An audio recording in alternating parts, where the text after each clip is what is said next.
창원의 한 주택가에서 개가 상습적으로 학대당하는 것 같다는 제보가 들어왔습니다. 개 울음소리에 주민들은 일상생활을 할 수 없을 정도라고 하소연했습니다.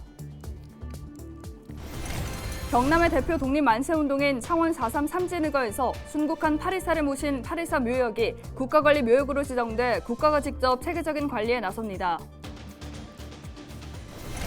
경남 지역 부동산 소식을 짚어보는 부동산 돋보기입니다. 새 정부 출범을 앞두고 요동치는 경남 지역 부동산 상황 자세히 들여다봅니다.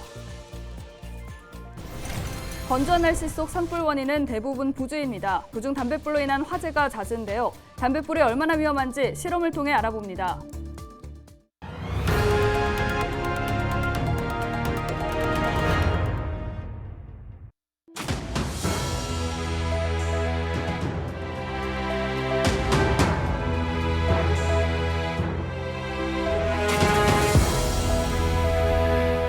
여러분 안녕하십니까? 헬로TV 경남 뉴스입니다. 창원의 한 주택가에서 70대 할머니가 키우는 강아지를 지속적으로 학대하고 있다는 제보가 들어왔습니다. 먼저 제보 내용부터 들어보시죠. 발로 차고 개도 생명이니까 안타깝지만 사람도 참 밑을 모르시고 1시간 반, 2시간마다 나와가지고 개한테 저렇게 하니까. 들으신 것처럼 주민들은 밤낮으로 울어대는 반려견 때문에 일상생활을 할 수 없는 지경이라고 합니다. 어떤 일인지 김영민 기자가 보도합니다. 새벽 시간, 진해의 한 주택가입니다. 한 할머니가 자신의 마당에 있는 개를 발로 찹니다. 개는 마치 도움을 요청하는 듯 울어댑니다. 할머니의 이 같은 행동은 새벽 시간 내내 반복됩니다. 인근 주민들은 할머니가 한 달 반 전에 데려온 강아지를 밤낮 없이 학대했다고 말합니다. 개로 두드려 패서 좀 시끄럽지. 개 두드려 패요? 두드려 패면 짝대기로 와. 취재진이 담당 공무원들과 해당 집을 찾아가 봤습니다. 다행히 개는 외관상 큰 이상은 없어 보였습니다. 개를 때렸냐는 질문에 할머니는 때린 적은 있지만 학대를 하진 않았다고 말했습니다. 동물보호단체는 할머니의 행동이 충분히 학대로 볼 수 있다고 지적합니다. 계속 이제 몇 차례 반복을 하고 있잖아요. 그러면 동물의 입장에서는 굉장히 공포심과 스트레스를 유발할 거고 또 거기에 또 신체적 고통도 이어지기 때문에 충분히 동물 학대로 볼 수 있을 것 같습니다. 창원시는 할머니를 찾아가 계도 조치를 하고 지속적으로 관리 감독을 하겠다고 밝혔습니다. 지난 5일 개정된 동물보호법에 따라 앞으로 동물을 학대할 경우 최대 3년 이하의 징역이나 3천만 원 이하의 벌금형에 처해집니다. 헬로TV 뉴스 김영민입니다. 경남의 대표 독립 만세운동, 바로 창원 4.3 삼진의거입니다. 당시 순국한 파리사를 모신 파리사 묘역이 국가관리 묘역으로 지정됐는데요. 그동안 이 묘역을 지자체나 기념사업회가 관리해왔는데 이제는 국가가 직접 체계적으로 관리할 수 있게 됐습니다. 표영민 기자입니다. 창원 진전면의 파리사 묘역입니다. 4대 독립 만세운동으로 평가받는 창원 4.3 삼진의거 당시 순국한 8명의 애국지사가 잠들어 있습니다. 국가보훈처는 최근 이곳을 창원 진전 국가관리묘역으로 지정하고 7일 기념식을 열었습니다. 국가관리묘역으로 지정되면 국립묘지에 준하는 국가의 관리를 받게 됩니다. 2020년 9월 국립묘지법 개정으로 창원을 포함해 전국의 독립유공자 합동묘역 59곳이 국가관리묘역으로 지정됐습니다. 국립묘지가 아닌 곳에 잠들어 계신 안장자들께 이제라도 국가의 책무를 다하기 위해 전국에 산재해 있는 묘역을 국가관리묘역으로 지정하여 예우를 다하고 있습니다. 그동안 예산과 관리 인력을 투입했던 창원시도 국립관리묘역 지정으로 부담을 덜게 됐습니다. 시는 이곳이 4.3 삼진의거의 위상을 높이고 파리사의 숭고한 정신을 기억하는 추모 공간이 될 것으로 기대했습니다. 국가에서 직접 관리하게 됨으로써 이 묘역 전체가 더욱 성역화되어서 우리 후손들에게 자긍심과 자부심으로 크게 인식될 것입니다. 국가관리묘역 지정으로 독립유공자의 예우가 체계를 잡아가면서 경남의 독립운동사 재조명도 더욱 속도를 내게 됐습니다. 헬로TV 뉴스 표영민입니다. 건조한 날씨에 산불이 잇따라 발생하고 있습니다. 경남에서는 지난 6일 밤 밀양의 한 야산에서 불이 났지만 다행히 큰 피해로 이어지지는 않았는데요. 산불 원인은 대부분 부주인데 그중 특히 담뱃불로 인한 화재가 많았다고 합니다. 담뱃불이 얼마나 위험한지 실험해봤습니다. 성정원 기자입니다. 건조한 날씨가 이어지면서 산과 들이 바짝 말랐습니다.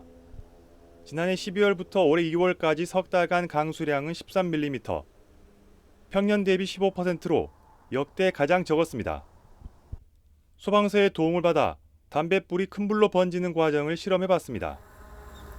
낙엽을 쌓아놓고 담배에 불을 붙여 넣었습니다.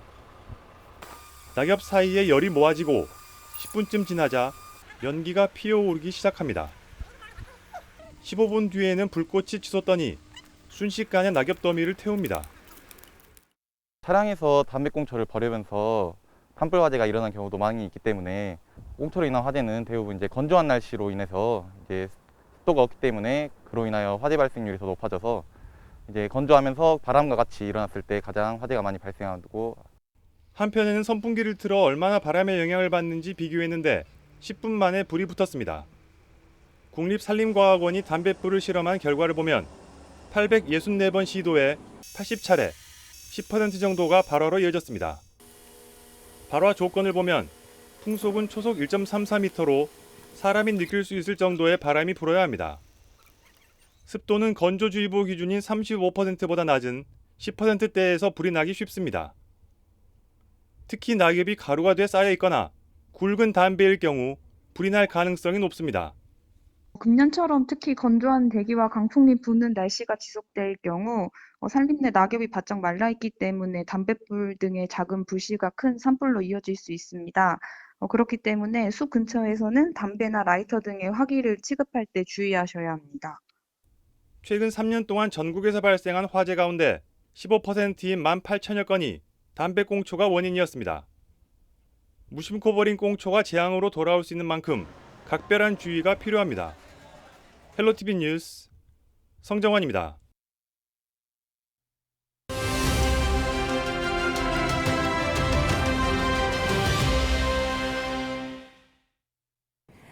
요즘 거리를 걷다 보면 곳곳에서 활짝 핀 꽃을 볼 수 있습니다. 어디로든 떠나고 싶은 계절, 봄이 왔는데요. 코로나 확진자 수가 정점을 지났다는 분석이 나오면서 사람들의 마음을 더욱 설레게 하고 있습니다. 이런 가운데 코로나로 닫혔던 국제선 하늘길이 다음 달부터 본격적으로 열릴 거라는 전망이 나왔는데요. 국토교통부는 오는 7월까지 국제선 운항 횟수를 코로나19 사태 이전의 절반 수준인 2,500여 회까지 확대하겠다고 밝혔습니다. 여행업계는 이런 추세라면 3분기 이후에는 여행업계가 정상화될 수 있을 것으로 기대하고 있습니다. 그러다 보니 자연스럽게 올 여름 휴가는 해외로 나갈 수 있지 않을까 계획 세우시는 분들 많으실 텐데요. 다만 나라별로 코로나19 대응 체계가 다르기 때문에 사전에 확인해야겠습니다. 일상 회복이 가까워지고 있다는 느낌은 분명합니다. 하지만 코로나 변이 바이러스가 발생하고 사망자도 여전히 나오고 있는데요. 봄을 만끽하되 경각심을 늦춰서는 안 되겠습니다. 데일리 브리핑이었습니다.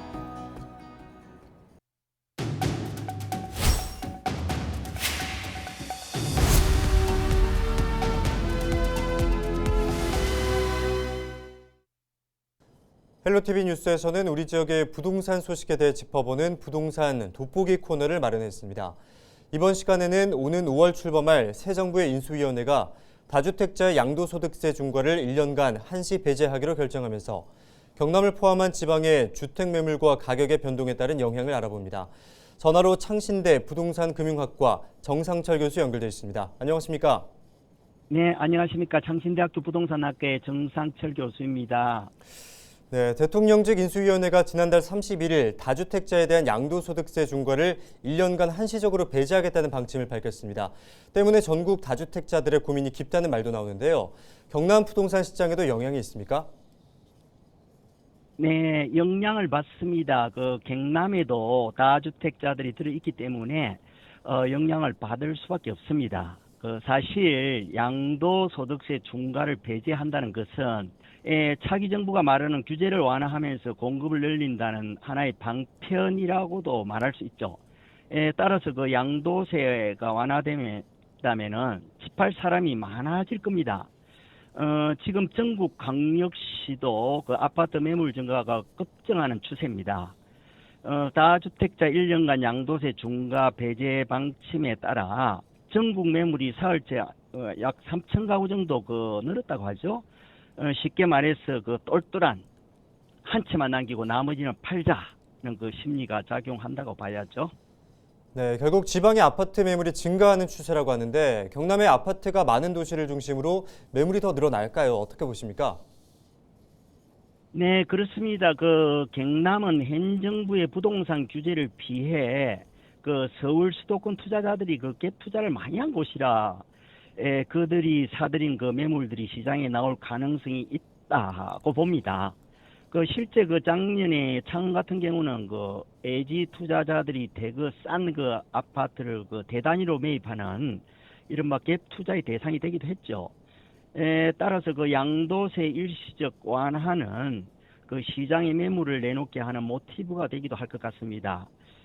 사실 양도세 완화만큼 다주택자들에겐 집 팔기가 더없이 좋다라고 이렇게 보겠습니다. 네, 매물 증가와 창원, 김해, 양산과도 같은 아파트가 많은 도시, 아파트 가격에 대한 변동 가능성 어떻게 보십니까? 네, 대통령직 인수위원회가 다주택자 양도세 중과 유예 방침을 밝히고 나서 우리 경남 지역의 주요 도시들 이른바 창원, 김해, 양산도 아파트 매물이 늘고 있는 건 사실입니다.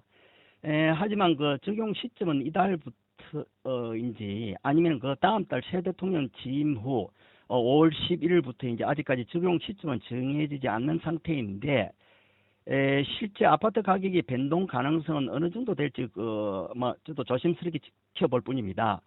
원론적으로 말하면은 매물이 쌓이는 지역 위주로 집값이 떨어질 것이라는 분석이 있는데 이건 꼭 그렇지만은 않은 것 같습니다. 금리 인상이라는 현실적 압박감이 다가오고 있기 때문에 갑자기 집값의 폭등 가능성은 없다고 봐야겠습니다.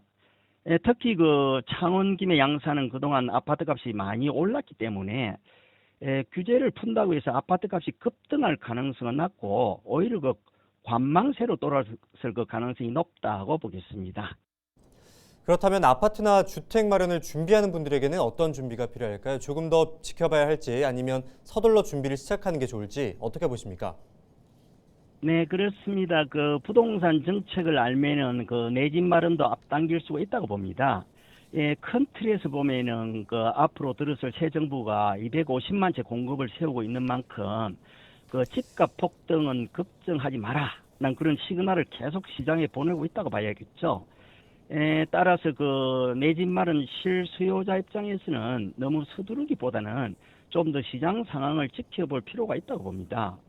올해 경남의 주택 공급 계획은 3만 7천여 가구가 넘습니다. 그중 올해 도내 공공 아파트, 즉 LH에서 공급되는 아파트가 창원과 양산 등지에서 3,300가구나 공급이 되고 또 청년 또는 신혼부부에게 주택이 4,700가구가 공급이 됩니다. 이처럼 주택 공급이 많으면은 오히려 수요가 따라가지 못할 수도 있습니다. 따라서 내 집 마련 실수요자 입장에서는 시장 상황을 잘 지켜볼 필요가 있다고 봅니다. 네, 오늘 말씀 잘 들었습니다. 고맙습니다. 네, 고맙습니다.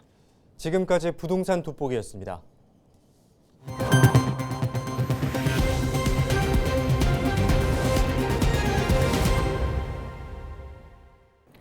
(7일) 0시 기준 경남에서는 모두 13,466명의 코로나19 신규 확진자가 발생했습니다. 지역별로는 창원이 5,000명을 넘어 가장 많았고 이어서 김해와 양산, 진주, 거제에서 1,000명대 확진자가 나왔습니다. 경남에서 재택치료를 하는 사람은 누적 10만 3,577명이고 위중증 환자는 모두 48명입니다. 사망자도 23명이 발생했습니다. 지난 2일부터 6일까지 50대에서 90대 확진자 23명이 숨지면서 누적 사망자는 879명입니다. 경남대학교 총학생회는 혈액 수급난을 겪고 있는 지역사회 헌혈 문화 확산을 위해 사랑의 헌혈 행사를 열었습니다. 총학생회는 7일 11.8광장과 한마관 등 학내에서 사랑의 헌혈 행사를 열고 학생과 교직원들의 헌혈 참여를 독려했습니다. 또 헌혈에 참여한 학생들 중 자발적인 기부를 통해 모은 증서를 헌혈의 집 경남대합센터에 전달할 예정입니다.